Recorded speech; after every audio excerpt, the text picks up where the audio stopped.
Yeah, guys, what is up?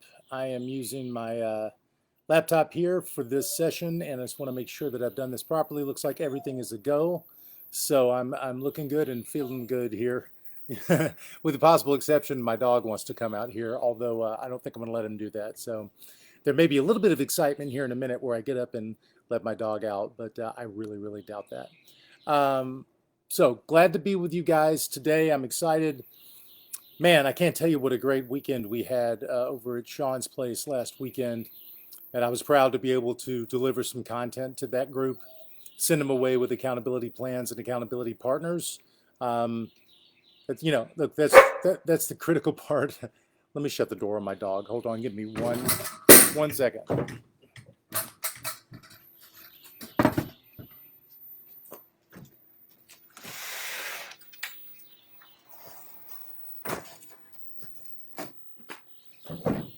Okay, a little live action there. That was really fun. Um, but yeah, to be able to get with you guys in Franklin and to have you in the room for 2 days and to have you deep dive into what you really want to make happen inside of your lives and then to help you put together a plan to begin that journey. It's pretty exciting. I mean, for me, that's what it's all about, right? So I'm really excited that the folks who were at the live event were able to have that experience, leaving with accountability partners. And I would just say to anybody who wasn't at that live event this year, got to be at the one next year. You need to take the step, make the leap to get more involved. I know there's a thing going on with Don DePani, and Sean has all the details on that. I have also been through a session with Don DePani, met him several times. Fascinating guy, and to be in his presence is really cool. So I know you would learn a lot. So I highly encourage you to do that. I've got a list of questions over here, and I'm just going to begin to roll through these. I'm going to take my time. I'm going to be as thorough as I possibly can on these questions. I want to make sure I get to all of them. I might not, but I'm just going to do the best that I can here. Hi, what's up, guys? Thanks for watching. Appreciate it. Okay, I'm going to start with the first one here. This is Denzel Pryor, and Denzel asked, I have a personal goal to get my business to gross $20,000 by Wednesday, August 12th at the latest. Now, I love those numbers. If you're going to set a goal, they had better be actionable and very detailed. So in broad strokes, if you're going to set a goal, it should have a noun, verb, and a number. Denzel just hit it. He wants his business to gross $20,000 by Wednesday, August 12th at the latest. He goes on to say, in these challenging times of COVID-19, protests, riots, how would you go about connecting with, number one, mortgage loan officers, number two, lenders, number three, escrow agents, number four, title companies about doing real estate closings in volume during these troubling times? Now, a couple different things. I'm privileged to work with several home builders. And so for those guys, if they can't get their homes closed, then they got some problems, right? So at least in the cities that they live in, and we're talking about Florida, North Carolina, Virginia, Arizona, Colorado, Alabama, what they're finding is lots of loan officers, lenders, title companies are doing drive-up service. They've really changed the way that they work. In fact, they've got it to the point where people can literally drive up, hand the papers through the window. They'll come out, and they kind of go through some different machinations to make sure that everybody is being socially distant. Although, in my opinion, there's a lot of theater involved there too. I'm not sure the virus cares that much about masks and gloves and whatnot. But I'll play along. If everybody else is playing along, I'll play along. This is what I think. If you want to connect with specific mortgage loan officers, lenders, escrow agents, and title companies, Denzel, there's never going to be a better time to get people on the phone or Zoom call than right now. If people are on lockdown, they're already in front of their computer 10 hours a day, and all you have to do is get a sliver of that time to get in front of them. Vern Harnish, the guy who wrote the book Scaling Up, is a great aggregator of information, and he's just a great thinker. And when he started out, he made a list of the top 25 people. Who are the top 25 people that I need to have conversations with? It's a wish list. Like if you could talk to anybody, Denzel, right? Maybe it's these people you just mentioned in your market, or maybe it's further up the chain. Maybe this is a thought leader in your space or somebody who you really want to connect with. I'm telling you, there'll never be a better time in the history of the United States or the world for you to get a hold of and get some FaceTime or talk time with some people who you normally would never have that chance. And I'm not comparing myself to those people. What I'm saying is, last year I flew 131 flights. Like, I was in flight all the time, and when I wasn't in flight, I was busy, right? So that hadn't been the case this year. I'm actually kind of liking it. I have a lot more availability than I ever have, and I imagine that bumps all the way up up the chain to everybody in every industry and every position. So, Denzel, I think the number one thing you should do is make your list. Make a list of the top 20 people. If you could have a conversation with them, it would be important, and you would want to talk to them. And then you should reach out to each one of them individually. If you can find a phone number on them, just call them. Do not preface it with an email. Don't do that. If they don't know you, when it's all said and done, they'll just ignore the email and you'll get nowhere. If you can get an actual phone number for somebody, just call them and leave them a message. And if you call them, you get their cell, or if you get their private number and you're able to leave them a message, all you have to do is say, hi, this is Denzel Pryor. I appreciate a call back, 615, blah, blah, blah, blah, blah, blah, whatever your number is. Don't tell them who you are or what you want. They're more likely to call back. And then when they do, then you got them. Then you can hit them with some compelling questions or whatever you want from them. And generally speaking, some people are assholes. Generally speaking, in my experience, people who've been successful and people who can be helpful, they want to be and they will be. So good luck with that, Denzel, and please let me know how that goes. Most important thing is, by the way, not just Denzel, anybody else, make your list. Make your list. Who do you want to connect with? Now's the time to connect. Another way to say it is, this time will be over soon. The window's going to close, so you need to do it now. Okay? Great question. Heather, one of my favorites, Heather Brockman. I don't like to play favorites, but you guys know I have some, and Heather's at the top. She said, I think I'm at the point where I want to start offering my company as a business opportunity. What the steps I need to take? Where does one even start to branch off into types of expansion like this? Well, one of my favorite things to say to people when it's true is, I don't know. I really don't know. However, I've got a couple of friends who really do know, Heather. So please shoot me an email and I can get you hooked up via email with one of my buddies who was an EO. I'm wearing my Nashville EO shirt today, Entrepreneurs Organization.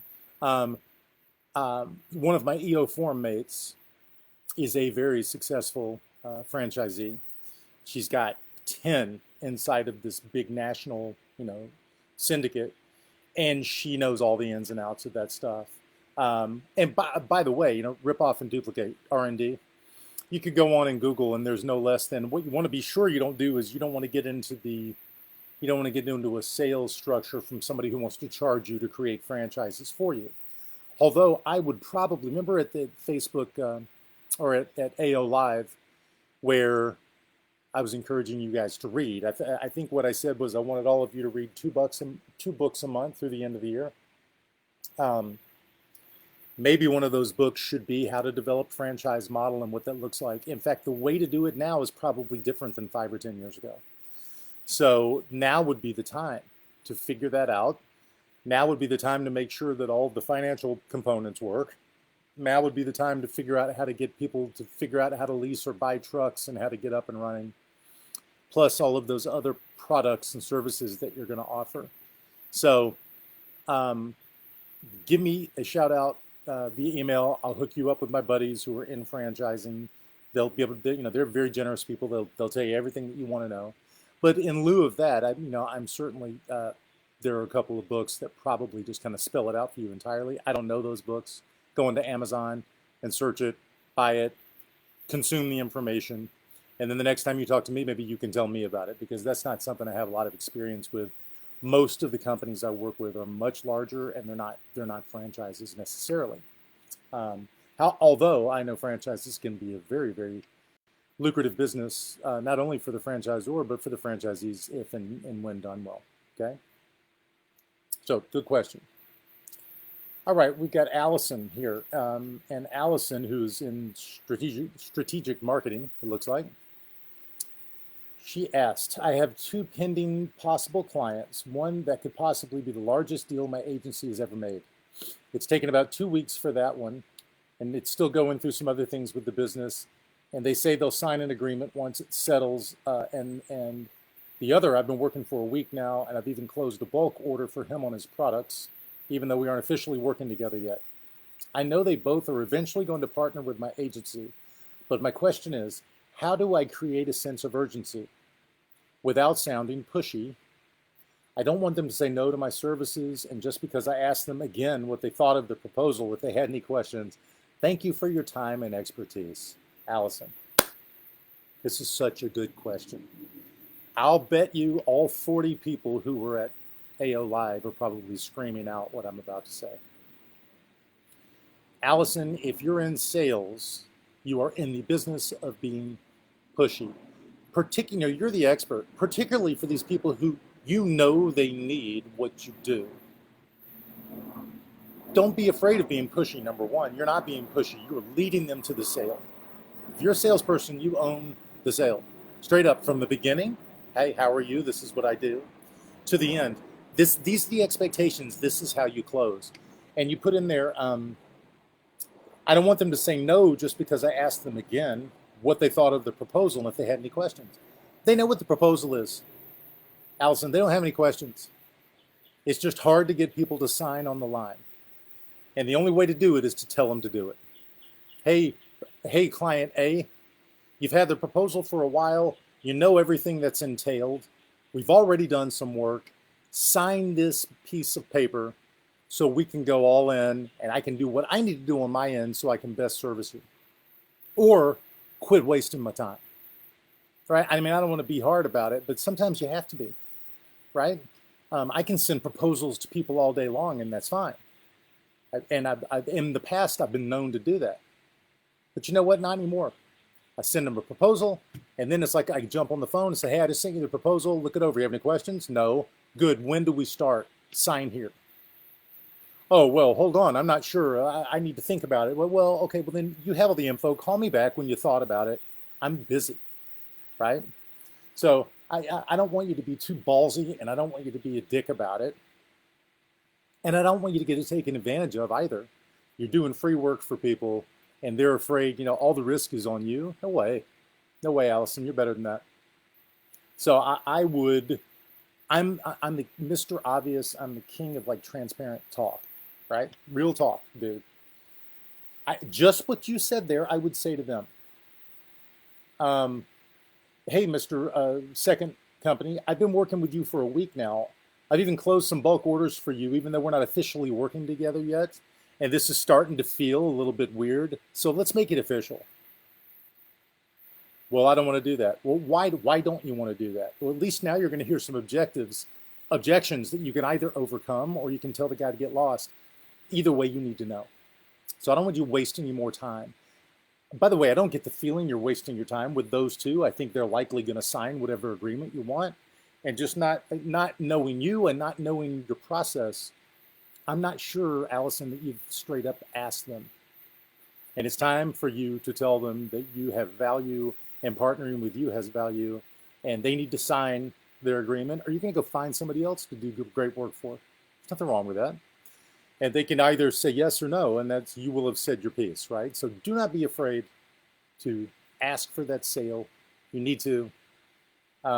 And just get to the sale. Get to the sale. I know Sean would say that. I know Tom Black would say that. Don't let these prospects push you around. You're the one with something to sell to them, and you got to lead them to it. Okay. Oh boy, another one from Allison. Oh my God, and this goes right into one of my favorite things. And I know Heather, and I know Aiden, and I know that Deanna and people. This is going to really resonate with some folks. Allison again said, do you have any resources or advice on how to sell my services at a higher fee than what I sell it for now? I want to be able to convince potential clients that will receive value for the investment they make with me. I'm having trouble feeling confident enough to price my service higher. Great question, Allison. Number one, there is a book And if everybody watching this, okay, I'm just hear me now and believe me later. You can watch this. You can watch it for an hour. You can get fired up. Go make the most of your Friday flex and all this stuff. That's awesome. Everybody on this call needs to read the book, Confessions of the Pricing Man by Herman Simon. Okay? Confessions of the Pricing Man. Right this second, you should pause the video. If you're watching on replay, you go to Amazon, you order the book, not the audio book, because that's lame. You should get discipline, read a book. And here's why. I'm sorry. You should get the book for two reasons. There's a discipline to reading the book, and you're going to need to go back and look at it, and you can't do that with audiobooks. At least it doesn't work in my brain. I can listen to an audiobook, take in some of the info, but if all I have is on this audio file, I'm never going to go find the stuff I need to look at. And Confessions of the Pricing Man has got concepts and stuff that you need to know to go achieve the question that you just answered. And what you're going to do is you're going to earmark those pages. You're going to make highlights like you're going to learn. Okay? So Confessions of the Pricing Man. That's the number one resource, the advice to sell your services at a higher fee. Okay, now the next part of my little diatribe here is, you said I'm having trouble feeling confident enough to price my services higher. No problem. You're a newer company. Don't worry about it. Like if you were 20 years from now, you wouldn't have a lack of confidence. Right now you do. Cool. This is how you do it. And this is something we talked about at AO Live. You need to also, just throwing this out there, there's a book called Scaling Up by Vern Harnish. In that book, there's a lot of strategy stuff. One thing we talked about at AO Live a lot was the 7 strata of strategy. And strata just means layers, right? So 7 layers of strategy. In my mind, the most important part of that is discovering who your core customer is, right? So Allison, once you know who your core customer is, and once you discover who your core customer should be, and if all your clients could be this one person, you'd have the easiest job ever. They know what they want, they know what stuff costs, they're willing to pay more for great value and all this stuff, right? You can just do 10 to 25 word core customer statement. Once you know who that is, you'll know also then to figure out what are the 3 most important things to those core customers. Those are called your brand promises. Boom, boom, boom, boom. So you need to figure out what's most important to your core clients. Maybe it's return on marketing investment, right? The ROI is number 1, return on investment. Number 2 is maybe the results, right? Maybe it's walk-in traffic. Maybe it's inbound leads on the internet or whatever. And some other thing. Brand promises. And once you start to measure those 3 brand promises and you're performing really, really well, you'll have all the confidence in the world. And you'll charge more and you'll be worth it. Okay? So I would say, and Allison, I don't know you. I'm sure you do great work. If I did know you and I knew the kind of quality of work you were doing and that you were blowing your competitors out of the water, I'd say you should charge twice as much right now and make people tell you that they're afraid to pay twice as much and figure that out and be worth it, right? But I don't know. I don't know if you're young business, older business, no matter, right? Once you know it in your heart, once you've figured out, hey, this is my core customer. I know how to get to them. These are the things that are important to them. I deliver those things like nobody's business. I charge more, right? And I don't mean a little more. I'm hopefully, we had a fresh squeezed lifestyle at the AO Live, and I was talking to her, and she is 2 things, right? She provides services and products. Some she sells live, some she sells on the internet, right? And I told her, I said, listen, the things you do live and you do really well, you should charge more just automatically out of hand. Go back and raise your prices. And I think she's already done that. And somewhere on the AO Facebook page, there was some chatter about that she'd already done it twice, and people didn't even balk at the price, and she felt really good about that, and she was energized. So great. Now here's the other cool part. If her brand is such that her services are so by God awesome that people are willing to pay a premium price, guess what? They will also pay a premium price for any product that you offer, online or in person. Straight up. Well, I could go on Amazon and order this product from them and it costs less. Yeah, sure you could. Go ahead. Go ahead. I curate my collection. There's a reason why I'm steering you to this product because I know what you need. Right? And by the way, Brittany from AO Live, this is kind of what we talked about, your idea of in the cannabis industry about curation and kind of having this brand to be able to steer people to the high-end product because you're going to be bespoke and you're going to lead them to it. That's perfect. This is what I've found out about really successful people. Really successful people love to pay a lot for things they have a lot of value in for two reasons. They know what stuff costs. They're not afraid to buy things that have awesome value and it's cool. Also, let's be honest, they love to tell other people and their friends that they have somebody for that. Oh, I have a guy for that. In fact, I'm beginning to think that between me and you, I'm beginning to think some of the clients I have in Manhattan, YPO, which is Young Presidents Organization, which is a much higher threshold to join than EO even. I think it's $14 million a year in revenue to even join. But they're big companies. I work with those guys. And I'm starting to get the feeling that I'm kind of like a luxury item. Like they just like to tell people that they have an executive coach who comes to see them from Nashville, some big, tall, redheaded guy who talks crazy and yells at them.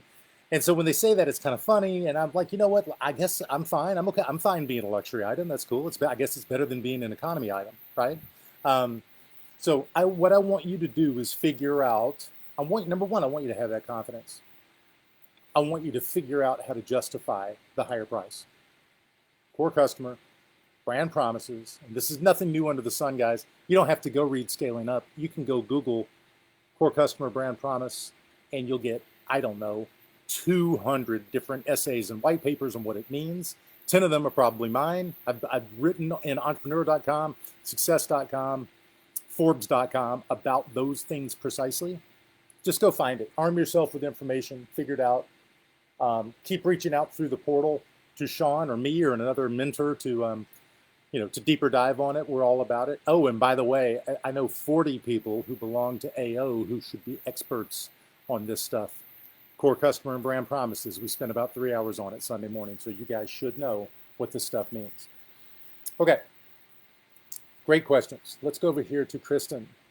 And Kristen, thank you you were on the live stream there for AO Live, so really sorry we couldn't see you, we couldn't hear you. I'm glad we were able to answer some questions through the chat, and I hope it was helpful.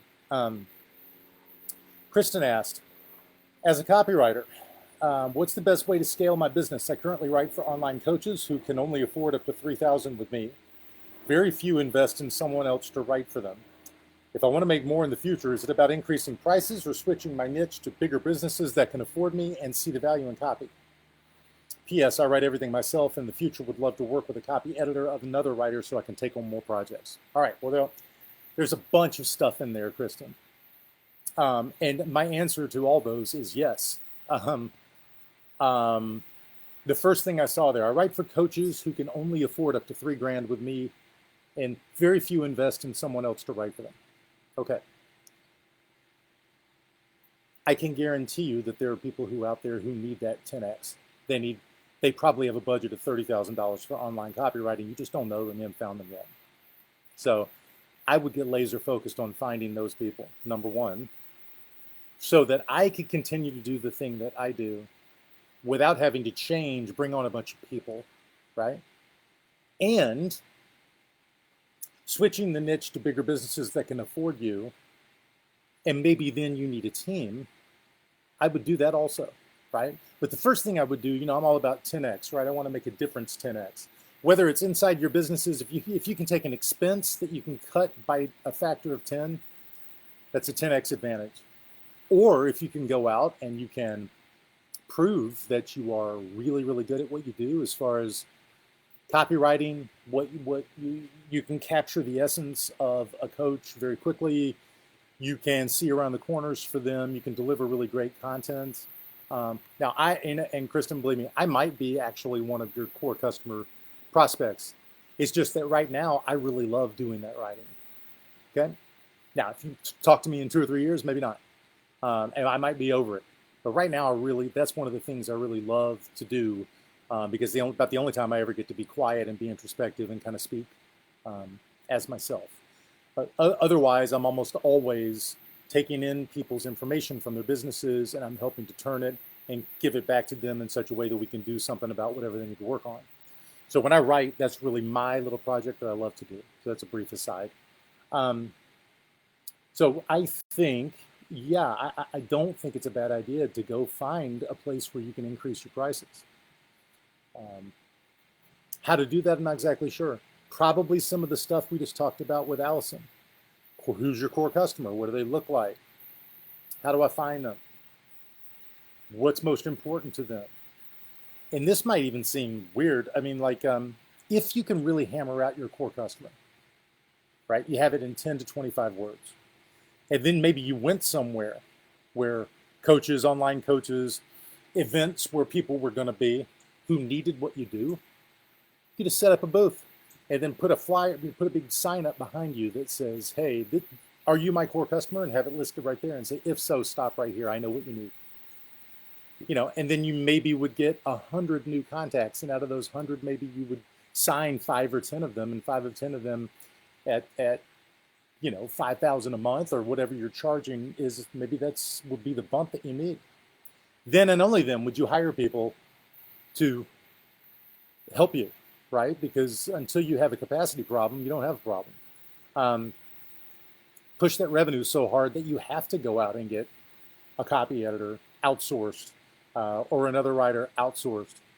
And believe me when I say another writer, you'll probably find another writer who can do the work all day long, but they'll never go out and do the selling and the prospecting the way that you've had to do. And you should get paid for that. So just keep that in mind. When you start to partner with people, copy editor, another writer, whatever, you know, you have value there you're bringing to the table. So don't forget that. Okay. All right. Great job on that, Kristen. Good luck on that. Okay. This is Francisca. Credible copywriting, another copywriter. And Francisca said, hi, AO team. My question's about maintaining increasing profit margins when hiring and outsourcing. I typically charge $500 per article. If I were to outsource this, I would pay $200 to $400 for someone else to write it. I'm grappling with losing my profits by doing this. I'm wanting to get your take on what levers to tinker with. Should I raise my rates, even if my prices are a bit on the high end already? Try to find people who can do the work at a lower cost, or make up for lower profits by increasing sales volume and landing more projects. What do you suggest I prioritize? Is there another thing I could be doing that's not included in the above? All right, these are all very good questions. I think maybe the first thing, Francesa, maybe the first thing that you should do is discover that profit margin per article that you need to achieve. There's different ways to, you talk about pulling levers. You probably should find out your average profit margin per article. Right? That would be a target I'd look at. And I'd say I want it to be $350 per article. I want to make $350 profit per article. Okay, which means what? You could either stick at 500 and get somebody to write it for 150, and that would be a little problematic because maybe somebody at 150 is not good enough and maybe couldn't do the work. What does that mean? You'd have to charge more and pay somebody $250. Right? And then you would then have to go about figuring out who you could charge more to and prove the value of the work that you do, which is, let's be honest, we do that all day anyway, right? So no big deal. But when people go, oh, well, show me the value, show me the return on investment, this is what you do all day anyway. So don't be hung up on that. But number one, Francesa, I think if you could figure out the margin you need to achieve per article average, knowing that some you're going to do yourself, some you're going to outsource, however, my average margin across, and you want to be maintaining and increasing profit margins when hiring and outsourcing, I think you just always want to watch that going up. So that might inform the work that you do. Not all work is good work, right? If it's not worth the time and the heartache to get a $500 article and only make $100, then it's just a hard and fast rule. I'm not going to do that anymore. You know, and it can be as easy as that. You just draw a line in the sand. I'm not going to do anything for less than X amount of profit margin, and I don't give a damn. I'll go back to working at a restaurant. I'm not saying that you did. I'm saying that I did. um, so so the answer is, what do you suggest I prioritize? Is find out that average profit margin per article.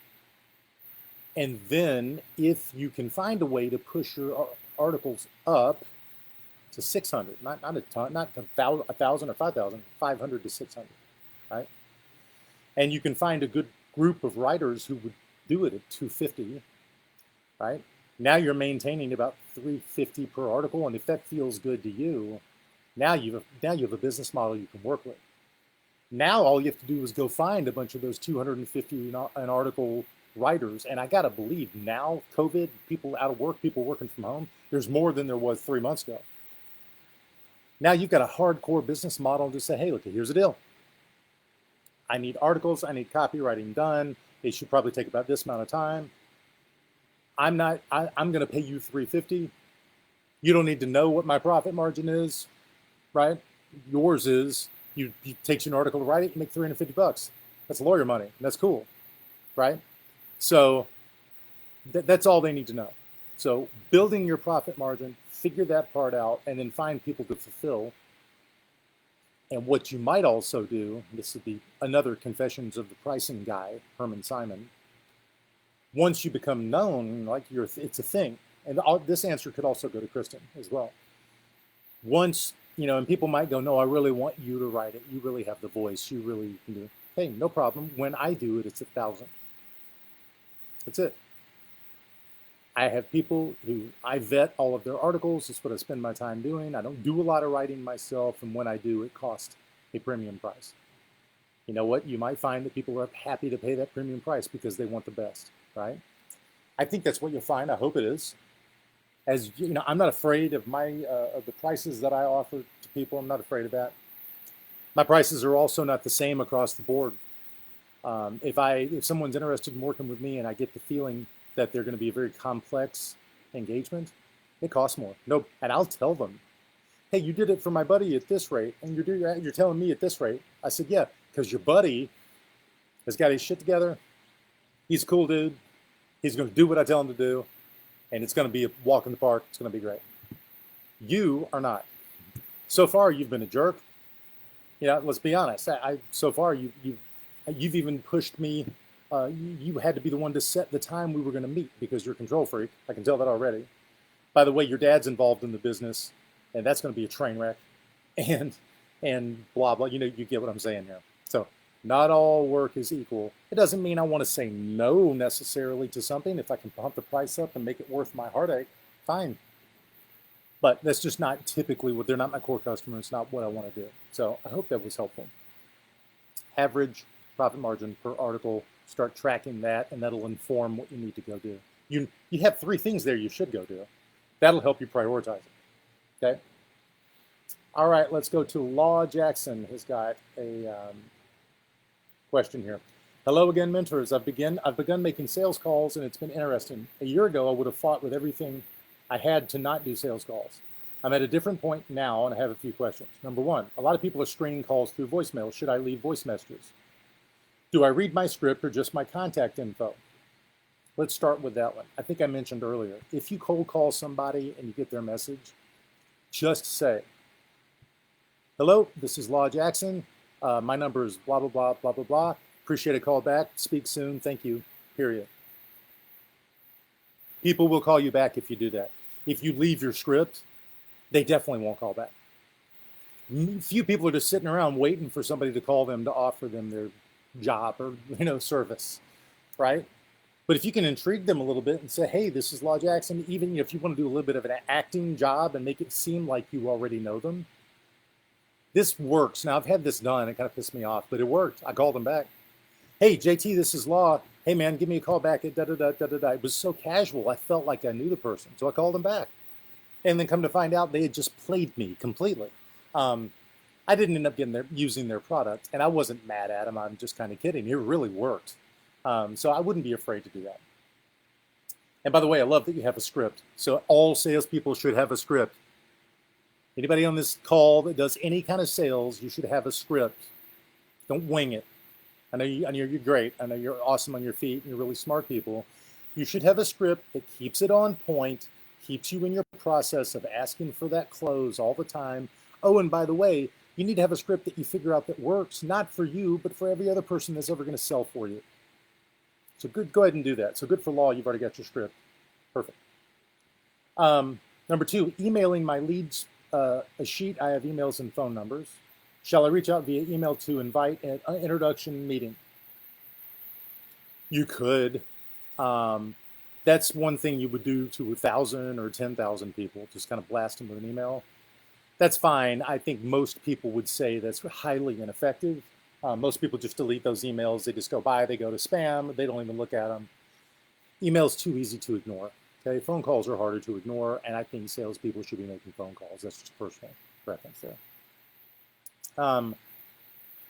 Best contact, should I target directors and content people, or should I always try to talk to the CEO? I ask because with large companies, the guys or gals near the top are really short. Today was my second day of calls. A couple of times I legitimately was scared to call certain businesses, but I made 2 appointments. Nice. Right as I was bracing myself for the non-stop rejection, we got a couple of yeses, so it felt really good. Okay, so time out there. It really depends on what you're selling as to whether or not you want to deal with target directors and content people, or always try to talk to the CEO. And I think what that means is it might be a price point thing. Okay, I don't know what your prices are. I don't know what you're offering.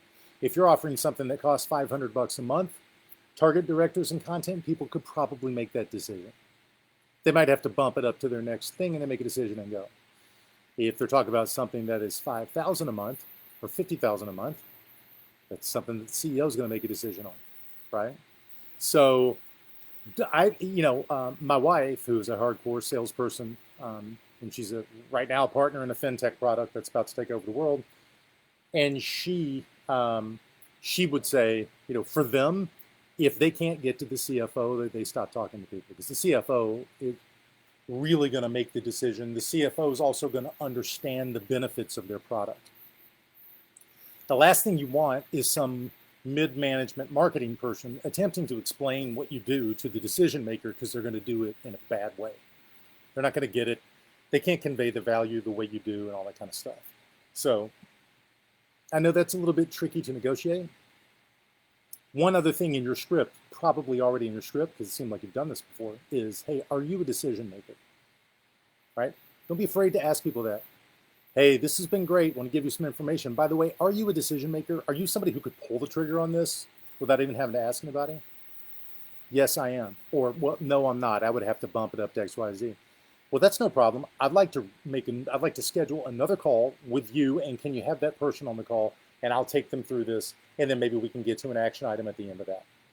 All right? Fine.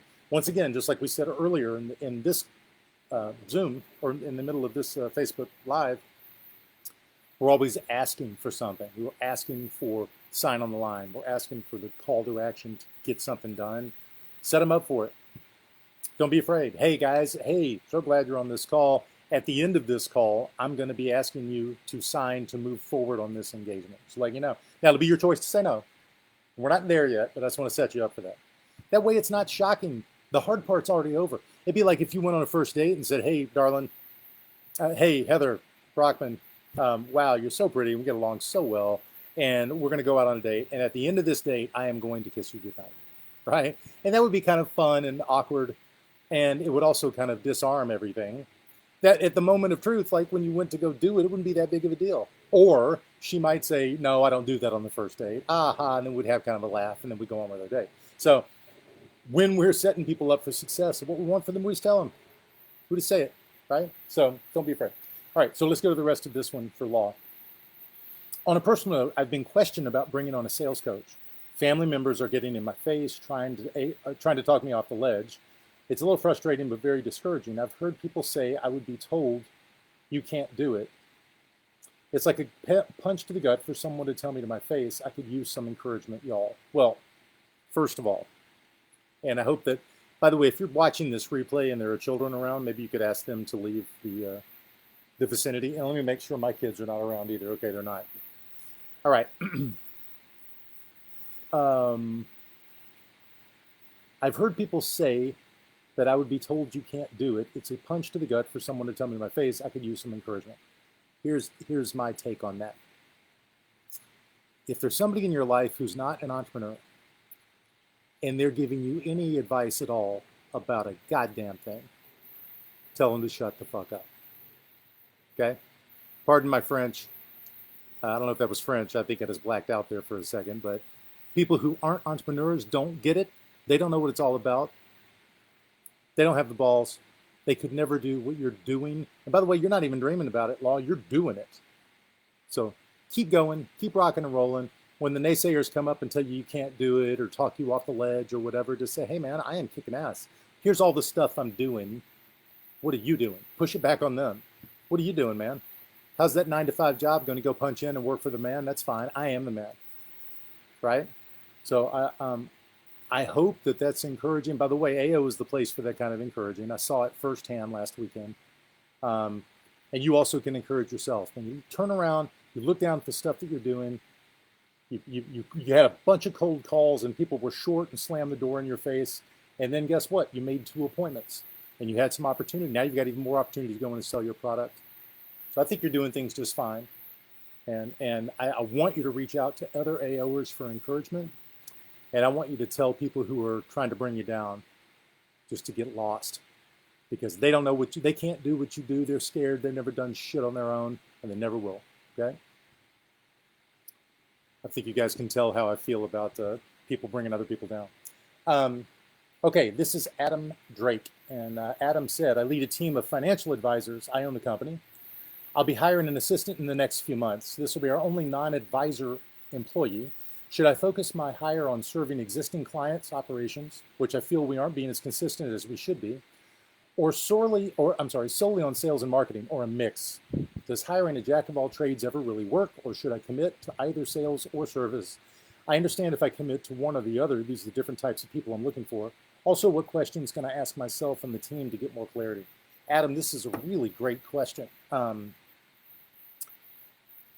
I'm going to say right out of hand, I do not believe you're going to get the results you want if you hire somebody to do some of both, right? Because anybody who would be good at one will be shit at the other. There's no way around it. Culture Index, Sumit does Culture Index stuff. It's brilliant. It'll let you know almost immediately what people are going to be good at. Why? Because they're good at what they want to be good at. And they're bad at the stuff that they suck at. They have no interest. So anybody who would be really good at servicing clients and operations are likely not going to be great at outside sales and marketing, and vice versa. Okay. Now, there's a couple of different ways to skin the cat, though. If you need to have an assistant, truly, you could, instead of paying somebody $50,000 a year, you could pay, $1,500 a month and have a virtual assistant in the Philippines who could likely do damn near everything you want that person to do. And then you could invest that other money into somebody who, by the way, sales and marketing people are notoriously good at coming in at a very low base salary with lots of upside based on compensation based on performance. So it's almost like before I said all that, if I'd said, well, how much are we planning on paying this person? Well, I don't know. In my market, it'd probably be $40,000 a year with a bonus and benefits, right? Some money. Well, at the plan that I just laid out there, you should get 2 people that fall into that same price range. There are plenty of sales and marketing people out there who do it on 100% commission, don't give a damn about a base salary. Although when they crush it, you're going to pay through the nose and you'll be happy to. And virtual assistants in the Philippines or Brazil or whatever, very, very attractive. So this isn't, gone are the days where you need an assistant person to come into an office and do stuff for you. In fact, what a lot of people are finding now with COVID and such is that people assistants and stuff are twice, 2, 3, 5 times more effective from home in front of their computer 10 hours a day, instead of commuting to an office and being the one who goes and orders lunch and a bunch of bullshit. You don't need to pay somebody to do that. You just need to pay somebody to service the existing clients, run operation stuff, so that you guys can keep your eye on the ball of financially advising people, and go get somebody else to be your outsourced sales and marketing person and let them kick some butt, completely outsourced, and just pay them. Return on investment. Hey man, I'm thinking about hiring you. What's your ROI history over the last 2 years, people you worked with?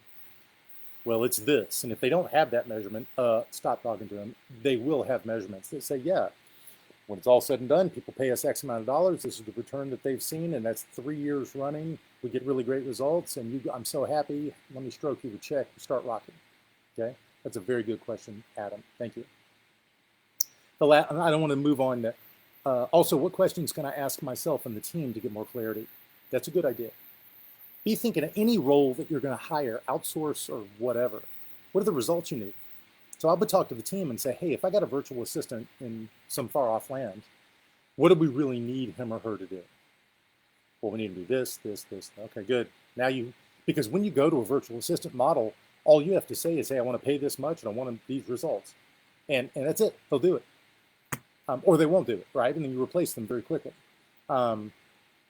You, though, I think probably is the owner of the company, and maybe those financial advisors are also going to be pretty, they're going to be pretty opinionated about the way sales and marketing works, although none of them want to go do it. Am I right? So their opinions are great. Ultimately, you're the one paying for it. And maybe from them, it might be, hey, what kind of strengths are we looking for from somebody who we would hire to do marketing? What kind of work history? Is it somebody who's great at sales and marketing in all industries, or somebody who's just done financial advising before, right? By the way, I think you might be limiting yourself if you go that route, because in my experience, badass salespeople, it doesn't matter. Doesn't matter. All you do is teach them about the product. You tell them who your core customer is. You turn them loose, and they crank and they grind and they kick ass. And it doesn't matter what the product is. So don't get all pigeonholed and on your high horse about, well, they have to have sold financial advising services. No, they don't. No, great salespeople will kick ass no matter what it is. That is from my personal experience. Okay, a couple more here. Hey, Alyssa, I know you. So this is from Alyssa. I met her last weekend. She says, I'm in the process of having my website built. I'm having a hard time deciding if I should have the pricing for my services on the website, or if it should only have the option to schedule a consult first and discuss it on the consultation. If possible, I would like to attract clients who can afford my services, but I do not want people to get intimidated by my pricing before they understand everything I have to offer and the value of my services. Man, that is one of the $1 million questions, right? First of all, go read Confessions of the Pricing Man. It is all in that book. His opinions are his opinions. My experience is different. My prices are not on a website, right? For various reasons. I can't really commit to a price because I don't know how difficult the gig is going to be, right? I have like a starting rate, and then it goes up from there. Although, if what I might do if I were you on the website is you're talking about the services you offer, it's language about, hey, high touch, white glove, we handle everything, we provide peace of mind, all this stuff you do for them. You might set people up for the fact that it's an expensive service. Right? Now, how you can do that subtly, maybe. I'm not a big fan of subtlety. It might be something around, hey, we're all going to die. That part's true. You don't have to prove that one. Everyone dies. Not everyone is organized about it. We charge a fee to take care of all of those things for your family so they don't have to. By the way, and then you kind of set them up for, hey, this is not just some BS organizing. We do everything. We're going to handle all this stuff top to bottom. Your family don't have to worry about it. By the way, we're also going to teach you there are ways you could get into alter your life insurance so that it pays for my fee. Whatever. I don't know, figure that out. But I'm not sure I would put my packages on the website, because when people see that, automatically they just freak out and say, oh, this is too much. Specifically for a product that a lot of people don't even know what you're doing, right? I think you have a little more expectation and understanding of the customer to do first. I think once you have a brand that's really recognized, then I do it all day long. Throw it out there. Yep, this much dough, we handle everything. Don't even worry about it. We make it easy, And Alyssa, go read Confessions of the Pricing Man, and then call me, because I would love to talk to you about it and kind of figure out what you're going to do. And then my last one here is, once again, good timing too, from Allison at astrategymarketing.com. Question is, in your opinion, for my creative marketing agency, would you recommend having set prices for packages? Currently, I have custom pricing for all my clients. I have packages that are a good starting point for clients. They usually end up asking for a custom package anyway. I'm wondering your experience, what type of pricing is best? Confessions of the Pricing Man, number one. I was just having this conversation with this digital sales and marketing firm that I work with in Connecticut yesterday. And they were saying they spend so much time reviewing and changing scopes of work that they feel confident that they're losing money on it. And why don't they just have a flat rate that they steer people through for what they need, right? And if they, to your point over here, if you're the expert, Allison, so if you feel like they need something else or something additional, you might say, hey, we started with this, now we're further into it, we're seeing results. By the way, I think if we bumped it up a notch, we could see this more results. Like, you need this. Do you want to do it? Then they go up. Or they say no and they stay where they are, and then you don't do any more work, right? So I think just from protecting your margins, like the way that you work, spend your time, I think maybe you should have packages that are a good starting point for clients. And when I'm talking to them on the front end, I'd say, hey, listen, here's the deal. It sounds like you do a consultation. Sounds like to me like this package is going to be right for you. It consists of, the fee is this, it's X amount of time, hours spent, we're going to do all this stuff. And just know, Miss Customer, along the way, if I see an opportunity for an upgrade that will benefit you and have a big bang on your, depending on what's going on, you'll be able to understand the return on that investment, I'm going to recommend it to you. And if you want to bump it to the next package, then great. If you don't, we'll stay where we are and it's all good. But it's my job. I'm the expert. I'm always going to be bringing these opportunities to you to do more better. And then just leave it at that, right? So I know that that was pretty general. Confessions of the Pricing Man is just a brilliant book that you guys need to read. You need to get hip to it. It'll change. There's nobody on who's ever going to watch this video who will read that book and not reevaluate the way you price your product. I'm gonna go out there and say there's nobody who's going to read that book who won't go reprice your product in some kind of way. Maybe it's just the way you present it, like on your website or not, on the menu or not, or the order it's presented in. I mean, like, it's way too important. So all I can say to you guys is I hope that you'll read that book and let that be one of the tenets of your organization. I think that as I talk to Sean and we talk about, hey, what kind of books do we recommend for people generally speaking? And they roll into AO and say, hey, I know I need to read some books. What do I need to read? And we should have a list for them. That should be on the list. Right? That's as basic as any other damn thing. How to Perform Like a Rock Star and Still Have Time for Lunch. That's another really good one. Good to Great by Jim Collins is a really good one. The Power of Moments by Chip and Dan Heath.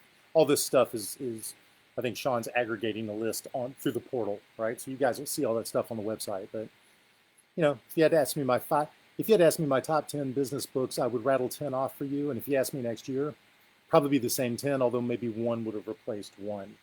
These are like bedrock books. By the way, I'm just going to throw this out there. The biography of Phil Knight, the guy who founded Nike, it's called Shoe Dog. And I'm telling you guys now, for a bunch of people who don't read a lot, I'm not saying that you don't, I'm saying the people at AO Live said they didn't. Shoe Dog is a long book. It is a hell of a biography. I mean, it's a shitload of pages. And let me tell you what, it is the best book I've read in 20 years. Business, personal, it's exciting, it's enthralling. For entrepreneurs, it'll fire you up. So I would suggest you read Shoe Dog just to be able to touch on things and fire. Oh, and by the way, this is a good one. There's a documentary called The Defiant Ones. It's a documentary about Dr. Dre and Jimmy Iovine. And they are, music producers. You guys know who Dr. Dre is. Well, Jimmy Iovine is a music producer, one of the most successful in the last 50 years. Those two also are the guys who came together to form Beats by Dre, the headphones, which sold for $1 billion to Apple or Sony, one of the two, I don't know. That documentary, which was done by HBO, although I think you can get it on Apple TV or anything, that documentary, and not just because I am a musician, right? So I loved it for those reasons. As a business owner, it will fire you up.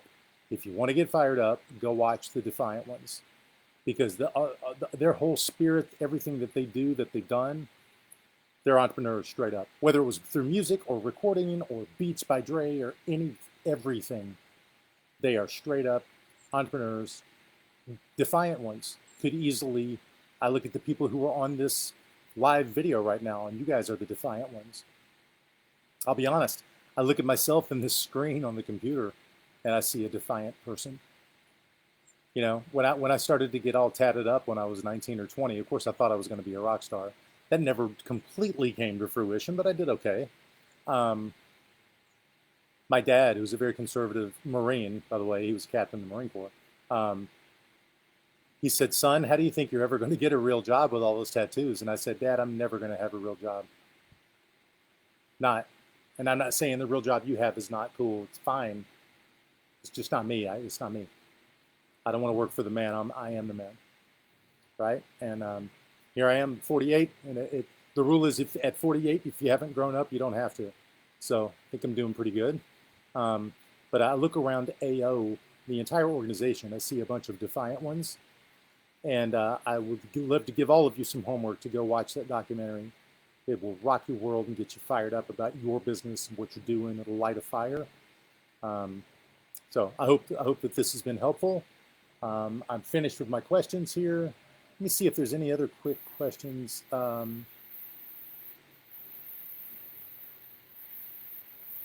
we go.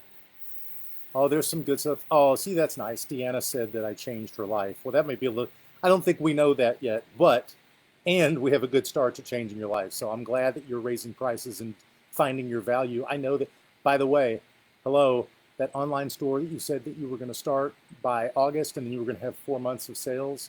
I think the number you put in there was chicken shit, way too low. I think it should be twice, 3 times that, and I bet you blow it out of the water.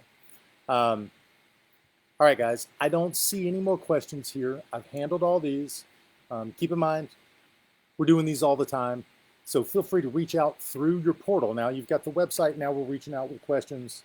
And I know that we want to do that because the point is we want to be able to aggregate the answers to questions and put them in such a way where you can just go look them up. After a while, when there's 100,000 people in AO and they all have the same questions, right? They would just go straight to the same question Denzel had at the very top about, who do I talk to? How do I find influencers in my industry and whatever? They would just click on that. It'll probably pop right up to this part of this video where we can kind of continually be learning. So it's perfectly done, okay? Guys, have a great weekend. I worked all weekend with this group who was so crazy, they totally wore me out last weekend. I won't say who it was, but you were there. So I'm really looking forward to this weekend with my kids and my dog, and happy Father's Day to all the fathers out there. And I really appreciate you guys. And don't let anybody bring you down. Don't let anybody discourage you. If they're not in the fight with you, then they don't have shit to say about it, right? Don't be afraid to tell them that too. All right, you guys have a great weekend. Bye, guys.